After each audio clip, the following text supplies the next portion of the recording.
একবার এক নাস্তিক এক দরবেশের কাছে এসে ৪টি প্রশ্নের জবাব জানতে চেয়ে বলল, আপনি যদি আমাকে ৪টি প্রশ্নের সঠিক উত্তর দিতে পারেন, তবে আমি মুসলমান হয়ে যাব।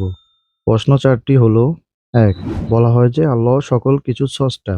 যদি তাই হয়, তবে আমরা তাকে দেখতে পাই না কেন? ২. না দেখেই আল্লাহকে বিশ্বাস করার কথা বলা হয় কেন? ৩. ইবলিস তথা জিনজাতি আগুনের তৈরি, সুতরাং ওরা জাহান্নামের আগুনে কিভাবে পুড়বে? অর্থাৎ আগুনকে আগুন দিয়ে কিভাবে পোড়ানো যাবে?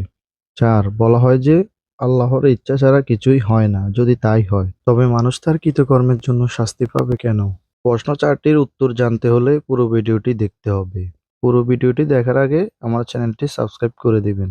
দরবেশ প্রশ্নগুলো শুনে নাস্তিক লোকটিকে কৃত্রিম ক্রোধ দেখিয়ে পাশে পড়ে থাকা একটি মাটির ডেলা হাতে নিয়ে ওই নাস্তিক লোকটিকে ছুঁড়ে মারলেন। এতে লোকটির মাথায় আঘাত লেগে ফেটে গেল। তখন দরবেশ বললেন, এ হচ্ছে তোমার ৪টি প্রশ্নের জবাব। অতঃপর মাটির ডেলার আঘাতে আহত নাস্তিক লোকটি আদালতে গিয়ে কাজীর দরবারে দরবেশের বিরুদ্ধে মামলা দায়ের করল। কাজী ওই নাস্তিকের বিবরণ শুনে দরবেশকে জিজ্ঞেস করলেন, আপনি ওই ব্যক্তির প্রশ্নের জবাব না দিয়ে এভাবে মারলেন কেন?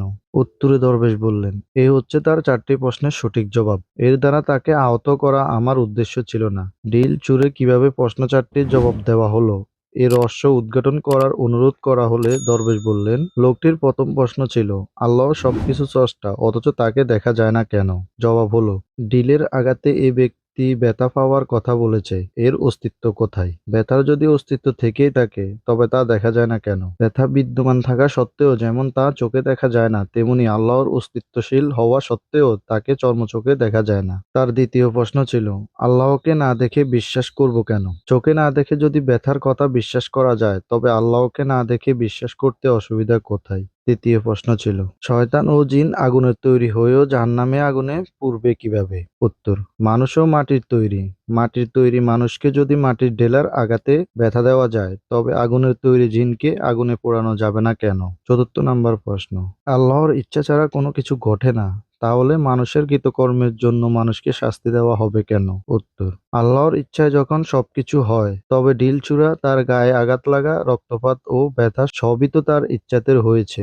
সুতরাং এ ব্যাপারে আদালতের অভিযোগ করার কি আছে? এর যদি অভিযোগ ও বিচার চলে এবং শাস্তি বর্তায়, তবে মানুষের কৃতকর্মের বিচার ও সুফল ও কুফল ভোগ কেন মিথ্যে হবে? দরবেশের এই অভিনব জবাব শুনে নাস্তিক লোকটি হতভম্ব হয়ে গেল এবং সাথে সাথে ইসলাম ধর্ম গ্রহণ করল। এই গল্পটির মূল শিক্ষা হলো, আল্লাহ আরশে সীমাহীন।